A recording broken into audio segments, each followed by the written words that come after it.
आज हम स्टार्ट करने जा रहे हैं किंगडम फंजाई, ठीक है ना। तो हमने दो किंगडम स्टडी कर लिए हैं, मोनेरा और प्रोटिस्टा, और तीसरा आपका आ जाता है किंगडम फंजाई, जिसको सजेस्ट किसने किया था? तो सजेस्ट RH वीटेकर ने किया था, ठीक है ना। 2 किंगडम क्लासिफिकेशन के बाद में आया था 3 किंगडम क्लासिफिकेशन, जिसमें प्लांटी एनिमेलिया के साथ में आ गया था प्रोटिस्टा, ठीक है। उसके बाद में 4 किंगडम क्लासिफिकेशन में ऐड हुआ था मोनेरा, और 5 किंगडम क्लासिफिकेशन के अंदर ऐड हुआ था बाद में आपका किंगडम फंजाई, जिसको किसने सजेस्ट किया? RH वीटेकर ने सजेस्ट किया था।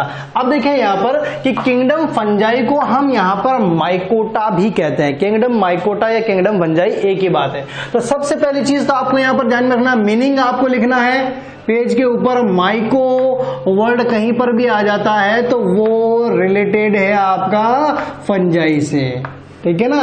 ये मीनिंग आपको ध्यान में रखना है। अब देखिए उसके बाद में स्टडी, जो फंजाई की स्टडी है वो बायोलॉजी की कौन सी ब्रांच में होती है? बॉटनी की किस ब्रांच में होती है? तो माइकोलॉजी के अंदर होती है। अब यहां से फिर आप इस वर्ड को 2 पार्ट में तोड़ोगे, एक आ जाएगा माइको और दूसरा आ जाएगा लॉजी। लॉजी का सीधा सा मतलब आपको पता है, टू स्टडी, स्टडी यानी अध्ययन करना, है ना। लॉजी का मतलब क्या होता है? अध्ययन करना। ये ग्रीक और लैटिन वर्ड्स हैं, इसलिए हमारी समझ से थोड़े से बाहर रहते हैं, इसलिए हमको इनके मीनिंग्स ध्यान में रखने हैं। दूसरा था माइको। माइको वर्ड किसको रिप्रेजेंट करता है? फंजाई को रिप्रेजेंट करता है। एक्चुअल में माइको वर्ड का मतलब होता है जाल रूपी संरचना या जालवत संरचना। तो फंजाई के अंदर कैसी जो बॉडी है वो कैसी होती है? जालवत होती है। तो हम इसलिए हम यहाँ पर कहते हैं माइको मीन्स फंजाई। उसके बाद में कुछ पॉइंट्स जो हिस्टोरिकल आपको रिव्यू देते हैं उनके बारे में आपको ध्यान में रखना है।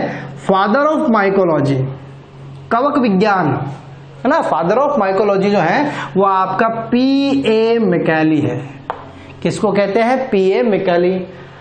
टर्म जो फंजाई है या फंजाई शब्द है वो किसके द्वारा दिया गया? गास्पर्ड बाहिन के द्वारा दिया गया। कौन से साइंटिस्ट थे आपके? गास्पर्ड बाहिन के द्वारा दिया गया। और फादर ऑफ इंडियन माइकोलॉजी में B.B. मुंडकर और E.J. बटलर आ जाते हैं। तो ये हिस्टोरिकल है, अपने वैसे सिलेबस में है नहीं, लेकिन फिर भी ध्यान में रखने हैं आपको। उसके बाद में आ जाता है यू माइकोटिना। हम जो स्टडी कर रहे हैं फंजाई की, जो कवक जगत हम स्टडी कर रहे हैं उसमें जितनी भी कवक आती हैं उन्हें हम क्या कहते हैं? यहाँ पर यू माइकोटिना। अब यू माइकोटिना में देखो एक आपको और मीनिंग लिखना है। यू वर्ड कहीं पर भी आ जाए इसका मतलब क्या होता है? ट्रू। ये भी मैं आपको पहले बता चुका हूं, प्रोकैरियोट्स एंड यूकैरियोट्स, प्रोटोकोर्डेटा एंड यूकोर्डेटा। तो ये जो यू वर्ड है ना, इसका आंसर या इसका मतलब ही क्या रहेगा? ट्रू होगा। तो जहां कहीं यू आ गया इट मीन्स आप समझ लीजिए कि वो वास्तविक, वो सत्य है, ठीक है। तो यू माइकोटिना का अंतर्गत हम किसको स्टडी करते हैं? ट्रू फंजाई को। तो इसी से आ गया माइकोटिना का मतलब हो गया, माइको वर्ड रिप्रेजेंट कर रहा है फंजाई को, यू वर्ड रिप्रेजेंट कर रहा है ट्रू को। तो यहां पर आपकी आ गई ट्रू फंजाई। अब जब ट्रू फंजाई ये है तो फॉल्स फंजाई किसको कहते हैं? तो ध्यान में रखें आप कि जो आपने लास्ट क्लास में स्लाइम मोल्ड्स पढ़े थे वहीं पर आप उसको नोट कर लेना, है ना। स्लाइम मोल्ड्स जहां पर लिखा हुआ है वहीं पर आप इसको लिख लेना कि स्लाइम मोल्ड्स जो है इन्हें हम कहते हैं फॉल्स फंजाई। क्या कहते हैं हम इन्हें हम कहते हैं फॉल्स फंजाई, ठीक है ना। क्योंकि वहां पर आपको हाइफी, माइसीलियम इस तरीके की बॉडी देखने को नहीं मिलती है। तो ध्यान में रखें, स्लिमी मास मैंने आपको बताया था, इसीलिए हम इनको स्लाइम मोल्ड्स बोलते हैं। स्लाइम मोल्ड्स आपकी फॉल्स फंजाई है, जबकि यहां पर जो हम बात करने वाले हैं वो सारी की सारी कैसी है? ट्रू फंजाई है। कुछ एनसीईआरटी के स्टेटमेंट्स की बात कर लेते हैं। सबसे पहले आ जाता है हैबिटाट। देखिए मैं एनसीईआरटी की लाइनें भी आपको साथ साथ बताता हूं ताकि जब आप एनसीईआरटी को रीड करें तो आपको ऐसा फील हो कि हाँ ये लाइन हमने सुनी हुई है, पढ़ी हुई है, हमको बताया हुआ है, ठीक है ना। ऐसा नहीं है कि बिल्कुल एनसीईआरटी कहीं जा रही है और हम कुछ और ही पढ़ रहे हैं, ऐसा नहीं है। रिलेटेड एनसीईआरटी से रहेगा और जितने एक्स्ट्रा पॉइंट है वो कहीं ना कहीं आपकी पूरी 11th और 12th बायोलॉजी में कहीं ना कहीं वो लिंक जरूर करेंगे, ठीक है ना। तो एक बर्डन की तरह आप स्टडी नहीं करें कि सर बहुत ज्यादा एक्स्ट्रा बता रहे हैं, नहीं एक्स्ट्रा कुछ नहीं है बेटा, ये सारी चीजें अपने सिलेबस के अंदर है, ठीक है ना। और कुछ 2-4 पॉइंट्स अगर बताते हैं तो वो कहीं ना कहीं अपने लिए इंपॉर्टेंट होते हैं। तो देखें, सबसे पहले बात कर लेते हैं हैबिटाट की। हैबिटाट कैसा होता है ना। तो हैबिटाट से संबंधित एक स्टेटमेंट है कि फंजाई का जो वास स्थान यानी जो आवास है और ये अकारिकी है, जो मॉर्फोलॉजी है, उसमें वो बहुत सारी वेरिएशन या बहुत सारी डाइवर्सिटी रिप्रेजेंट करते हैं। अलग अलग बहुत सारे वास स्थान हो सकते हैं इनके, और इनकी अकारिकी जो है वो भी क्या होती है, अलग अलग। मॉर्फोलॉजी जो है वो भी आपको अलग अलग देखने को मिलती है। तो आपको ये पूछ लिया जाए कि डाइवर्सिटी, फंजाई में डाइवर्सिटी कहाँ देखने को मिलती है, तो मॉर्फोलॉजी के अंदर देखने को मिलती है, और उसके वास स्थान, उसके आवास में, उसके हैबिटाट में देखने को मिलती है। दूसरा देखें कि सामान्यतः फंजाई कहाँ पाई जाती है, तो ह्यूमस आधिक्य वाली मृदा में। अगर मृदा में उपस्थित है तो, ठीक है ना, अगर कोई फंजाई मृदा में उपस्थित है तो वो कहाँ मिलेगी आपको, वो अधिकांश उसका होने के चांसेस कहाँ है, ह्यूमस आधिक्य वाली मृदा में, यानी जिस मृदा में ह्यूमस का अमाउंट क्या होता है, ज्यादा होता है। क्यों? बिकॉज ऑफ ह्यूमस के अंदर क्या होती है, नमी होती है, और वहां का टेम्परेचर भी क्या होता है, ज्यादा होता है। तो ये एक बहुत इंपॉर्टेंट और फंडामेंटल फीचर है फंजाई का, कि फंजाई हमेशा गर्म और नम आवासों में देखने को मिलती है। फंजाई कहां देखने को मिलेगी, गर्म और नम आवास में। अब देखिए, अगर कोई आवास गर्म है और नम नहीं है, कोई आवास गर्म है लेकिन नम नहीं है, वहां पर फंजाई मिलेगी, वहां पर फंजाई जो है वो ग्रो नहीं करेगी। दोनों जो पॉइंट है ना, दोनों बिंदु हमारे गर्म और नम दोनों होना चाहिए, यानी टेम्परेचर ज्यादा भी होना चाहिए और वहां पर मॉइस्चर या नमी भी उपस्थित होनी चाहिए। अगर दोनों में से एक भी एब्सेंट है तो वहां पर कभी फंजाई ग्रो नहीं करेगी। इसका एक एग्जाम्पल आप दिमाग में ऐसे याद रख लीजिए कि गर्म का मतलब जैसे अपन मान लेते हैं डेजर्ट, मरुस्थल। मरुस्थल के अंदर फंजाई ग्रो करेगी? नहीं करेगी। रीजन, वहां टेम्परेचर तो बहुत ज्यादा है लेकिन वहां पर मॉइस्चर नहीं है, नमी नहीं है, तो उसके कारण उस क्षेत्र में फंजाई बहुत कम ग्रो करेगी, ठीक है ना।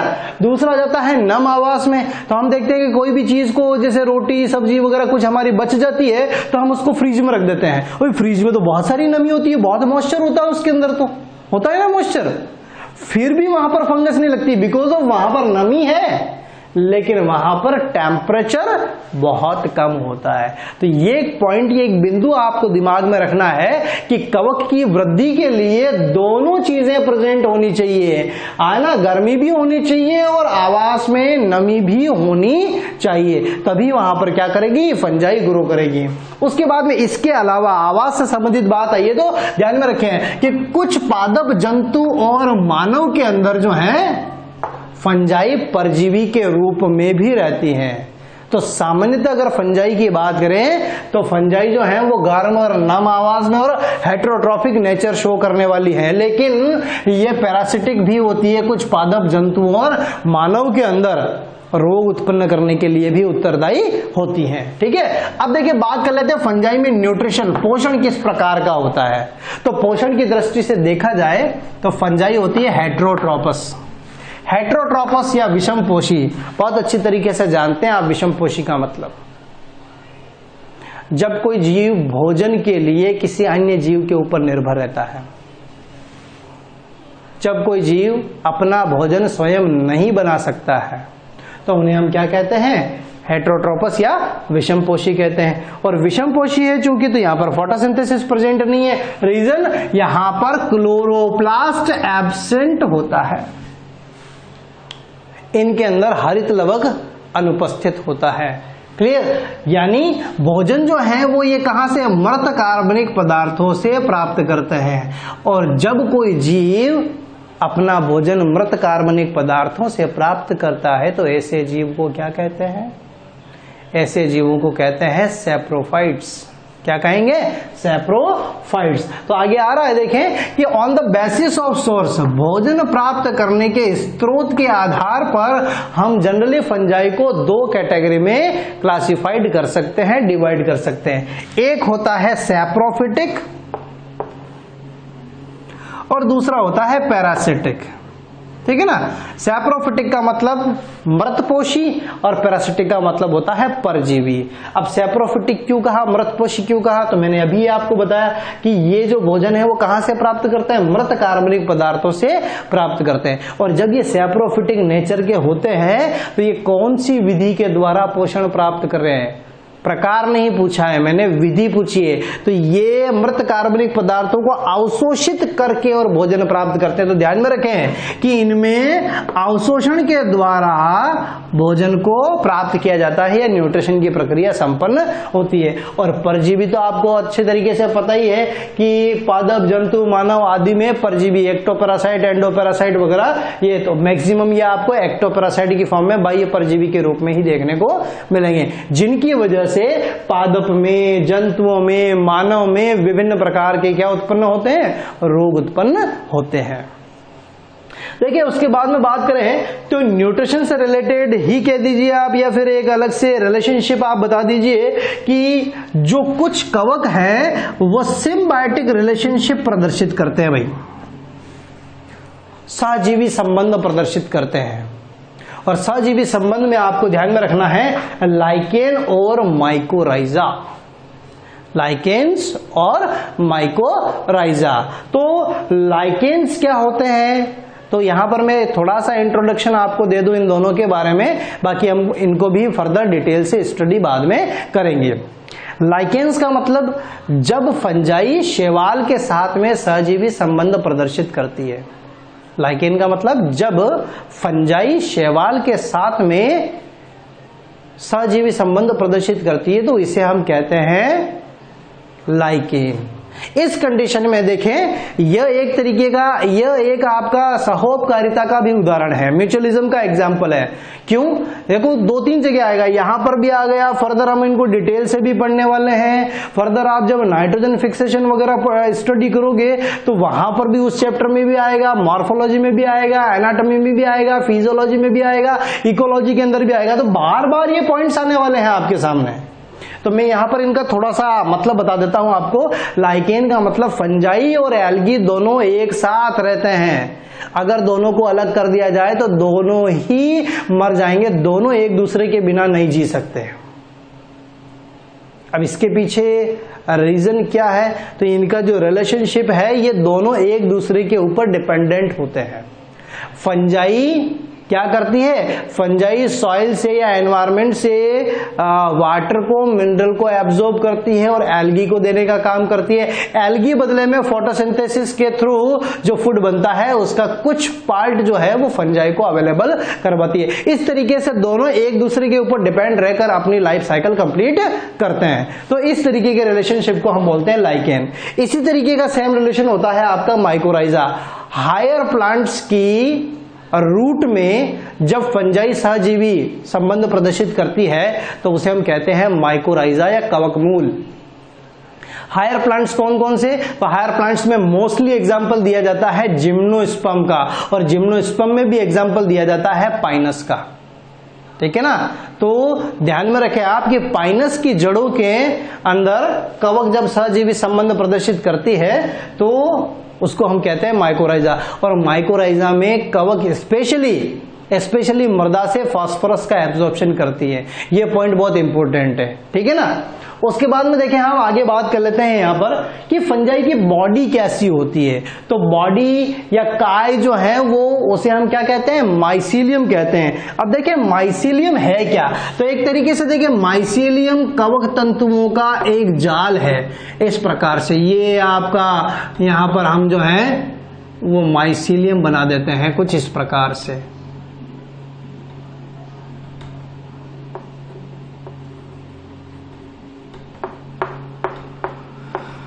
ये माइसीलियम हो गया साहब। माइसीलियम में आप देखिए कि बहुत सारे जो तंतु हैं वो आपस में एक दूसरे के साथ में गुथे हुए हैं और एक जाल जैसी संरचना का क्या कर रहे हैं, निर्माण कर रहे हैं ना।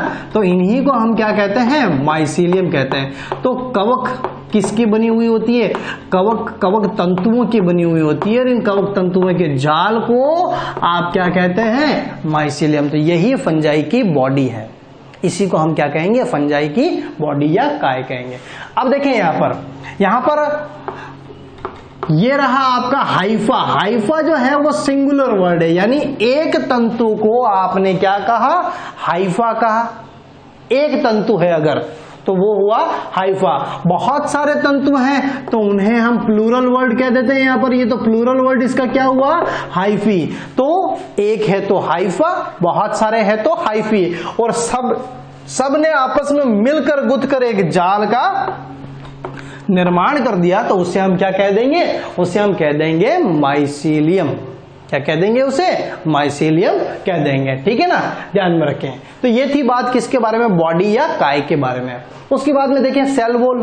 तो कि जो कवक की कोशिका भित्ति है, हमने पहले भी ये चीज स्टडी की कि कवक की कोशिका भित्ति नॉन सेलुलोजिक होती है। कैसी होती है, नॉन सेलुलोजिक होती है, यानी सेलुलोज की बनी हुई नहीं होती है। तो किसकी बनी होती है, देखें कि कवक के अंदर कोशिका भित्ति present and made up of chitin. किसकी बनी हुई है, काइटिन की बनी हुई है, प्रेजेंट होती है। और किसकी बनी हुई है, काइटिन की बनी हुई है। और काइटिन के साथ में पॉलीसैकेराइड भी उपस्थित होता है, और कुछ मात्रा में आप कह सकते हैं प्रोटीन, लिपिड और सेलुलोज उपस्थित होता है। क्या प्रेजेंट होता है, प्रोटीन, लिपिड और सेलुलोज यहां पर प्रेजेंट होता है। अब देखिए ये तो थी बात कॉमन सी। सामान्यतः आपको पूछा जाता है कि कवक की कोशिका भित्ति किसकी बनी होती है, तो आपको सीधा सा आंसर टिक करना है काइटिन की।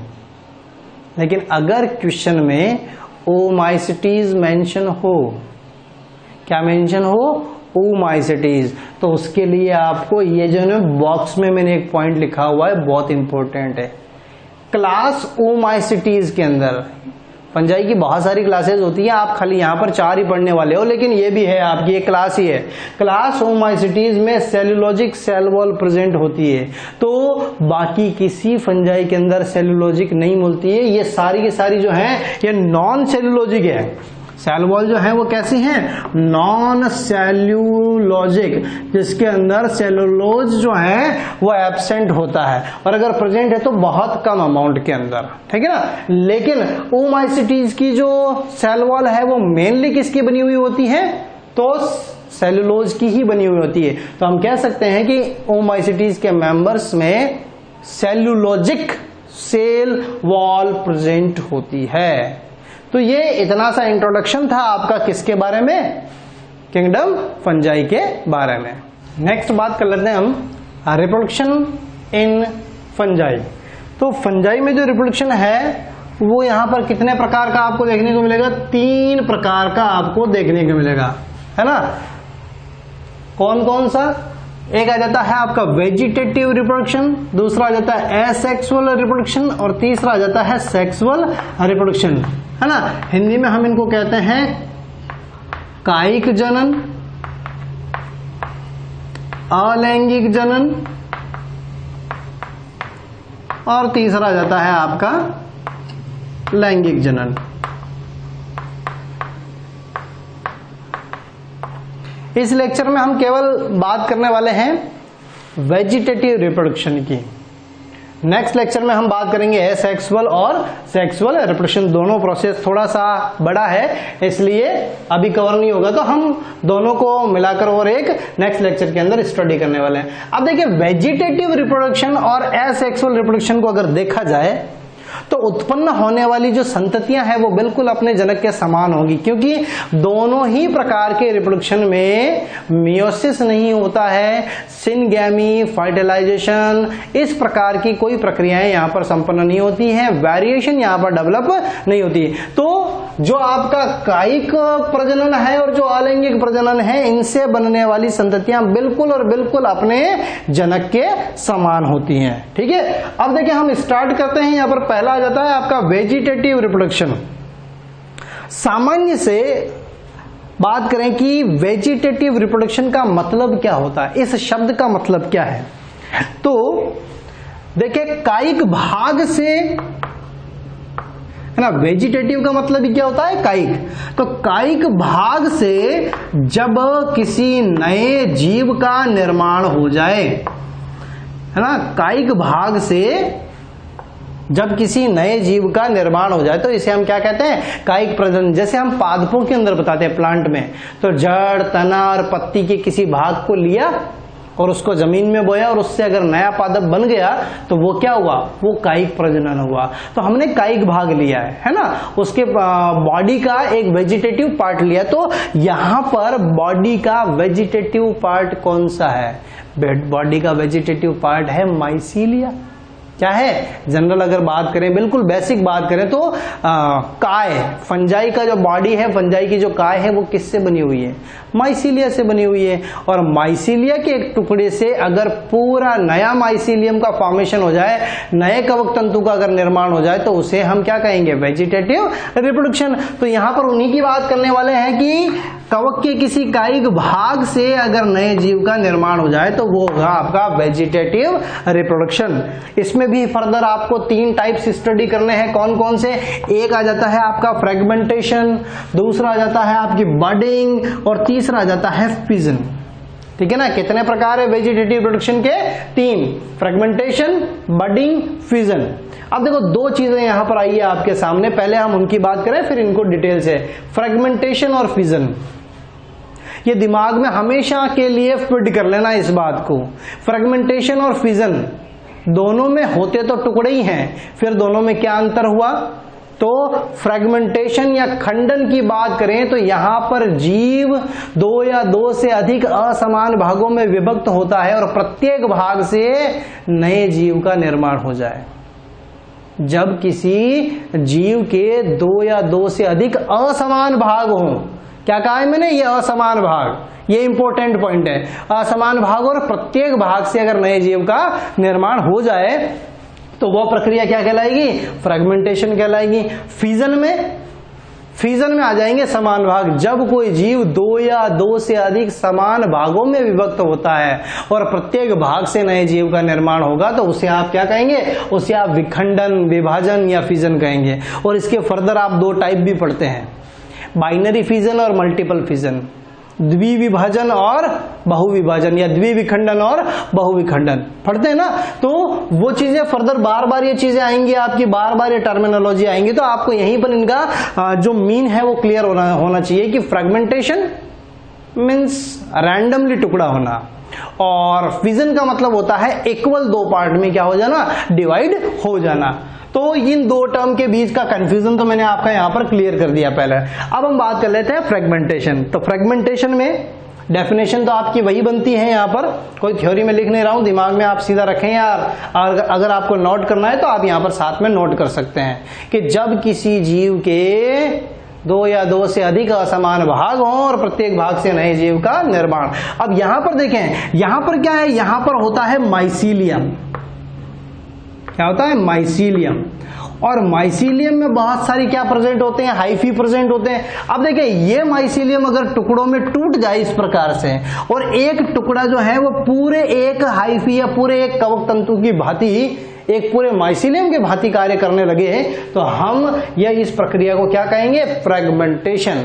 और आपको अगर याद हो तो ये चीज मैं पहले बता चुका हूं आपको लिविंग वर्ड में कि अगर फिलामेंटस एल्गी आती है, अगर फिलामेंटस फंजाई आती है, ठीक है ना, तो ये जो तंतुमय है उन तंतुमय के लिए एक फंडामेंटल मेथड आ जाता है आपका फ्रेगमेंटेशन, कि तंतु टूटा, विभक्त हुआ और विभक्त होने के बाद उस टूटे हुए तंतु से नए का क्या हो गया, नई प्लांट बॉडी का या नई बॉडी का फॉर्मेशन हो गया, तो उसे हम क्या कहेंगे, फ्रेगमेंटेशन। तो ध्यान में रखें मैक्सिमम फंजाई, अधिकांश जो फंजाई है वो कैसी होती है, फिलामेंटस नेचर की, और इन फिलामेंटस नेचर वाली फंजाई के अंदर आपको फ्रेगमेंटेशन देखने को मिलता है।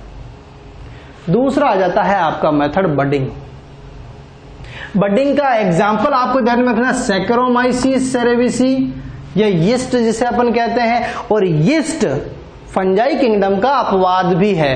रीजन कि हम स्टडी कर रहे हैं 5 किंगडम क्लासिफिकेशन, उसमें हमने स्टडी किया था सबसे पहले मोनेरा किंगडम को, यूनिसेलुलर प्रोकैरियोट्स आए थे। फिर हमने स्टडी किया प्रोटिस्टा किंगडम को, कौन आए थे, यूनिसेलुलर यूकेरियोट्स आए थे। और फंजाई, प्लांटी और एनिमेलिया तीनों के अंदर क्या आ जाते हैं, मल्टी सेलुलर यूकेरियोट्स आ जाते हैं। लेकिन यीस्ट जो है, यीस्ट आपका यूनिसेलुलर होता है। तो आप ये कह सकते हैं एक तरीके से ये अपवाद है, एक्सेप्शन है, ठीक है ना। बाकी सारी फंजाई तो कैसी मिलेगी आपको, मल्टी सेलुलर मिलेगी, लेकिन यीस्ट आपको कैसी मिलेगी, यूनिसेलुलर मिलेगी, ठीक है। अब देखें बडिंग की बात करें तो बडिंग में सिंपल सा मेथड, ये जो डायग्रामेटिक पोर्शन आपको बताया हुआ, ये 12th NCERT chapter number 1 reproduction in organism के अंदर भी दिया हुआ है यही मेथड, ठीक है ना। तो देखें कि आपके पास में एक पेरेंट सेल है और इस पेरेंट सेल में ये आपकी एक वैक्यूल है और ये इसके अंदर एक न्यूक्लियस है, ठीक है ना। अब क्या होता है कि किसी एक पेरेंट सेल के अंदर या फिर किसी एक जीव में एक छोटे से उभार का निर्माण होता है, छोटी सी अतिवृद्धि या छोटे से उभार का निर्माण। ये रही आपकी आउटग्रोथ, और ये जो आउटग्रोथ या अतिवृद्धि है, ये अतिवृद्धि धीरे धीरे अपने जनक से क्या प्राप्त करती है, पोषण प्राप्त कर अपने आकार में वृद्धि करती है। और यहां पर देखो न्यूक्लियस का भी डुप्लीकेशन हो गया, न्यूक्लियस के डुप्लीकेशन के बाद में ये धीरे धीरे आकार में वृद्धि कर यहां से पृथक होकर एक नए जीव के रूप में क्या हो जाएंगी, सर्वाइव करना प्रारंभ कर लेगी। तो इसी को हम क्या कहते हैं, बडिंग कहते हैं या मुकुलन। अब देखें बडिंग को हम कह रहे हैं मुकुलन। तो यहां पर यह आपको ध्यान में रखना है कि मुकुल या बड शब्द का मतलब होता है कलिका। क्या मतलब होता है इसका, कलिका। तो सबसे पहले एक कलिका रूपी संरचना का निर्माण होता है, वो कलिका धीरे धीरे अपने पेरेंट से, अपने जनक से पोषण प्राप्त कर आकार में वृद्धि करती है और जनन की क्षमता प्राप्त करने के पश्चात वो अपने जनक से क्या हो जाती है, पृथक होकर सर्वाइव करने लग जाती है। जितनी भी आपकी नॉन माइसीलियल फंजाई है, जिनके अंदर माइसीलिया प्रेजेंट नहीं होता है, यानी नॉन फिलामेंटस हो गई आपकी, ये फिलामेंटस हो गई एक तरीके से, है ना, उनके अंदर आपको ये मेथड देखने को मिलेगा। फिलामेंटस के अंदर आपको ये देखने को नहीं मिलेगा। इसी प्रकार से एक और मेथड है आपका फिजन, विखंडन। और विखंडन का एग्जांपल है आपका यीस्ट। मैंने आपको बता दिया विखंडन में भी क्या होता है कि जब कोई जीव 2 या 2 से अधिक समान भागों में विभक्त हो और प्रत्येक भाग से नए जीव का निर्माण हो, और यह विधि भी आपको किसमें मिलेगी, नॉन माइसीलियल फंजाई में। तो आपको यहां पर बिंदु पॉइंट जो ध्यान में रखना है वो क्या, कि फ्रेगमेंटेशन जो है वो आपको फिलामेंटस फंजाई में मिलेगी और मैक्सिमम फंजाई कैसी होती है, फिलामेंटस या तंतुमय। जो नॉन माइसीलियल या नॉन फिलामेंटस है उनमें आपको बडिंग और फिजन मिल सकता है। दोनों का कॉमन एग्जांपल है आपका यीस्ट, जो कि एक प्रकार की यूनिसेलुलर फंजाई है, ठीक है ना, ध्यान में रखेंगे। तो ये थी बात आज आपकी किसके बारे में, vegetative reproduction in the fungi. Next class में हम बात करेंगे एसेक्सुअल रिप्रोडक्शन और सेक्सुअल रिप्रोडक्शन की।